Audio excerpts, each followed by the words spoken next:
A childhood prodigy in baseball-rich Birmingham whose talents were well known locally for years, Willie Mays officially broke into the Negro American League on July 4, 1948, signing a basic contract for $250 a month to play for the Black Barons.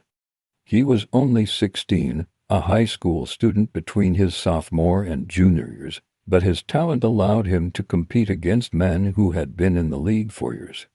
The New York Giants purchased his contract in 1950, and he was in center field at the Polo Grounds by the next season. Mays spent most of 1952 and all of 1953 in the Army, but in 1954, Mays showed his all-around ability, leading the league with a .345 batting average and 13 triples while blasting 41 homers and ringing up 110 RBI.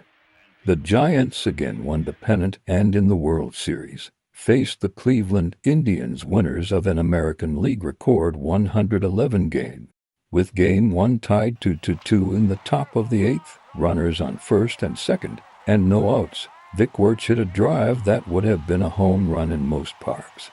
Mays, playing shallow, took off and ran with his back to the ball, caught it over the shoulder an estimated 460 feet from the plate, turned and fired. The Giants went on to win the game and sweep the series.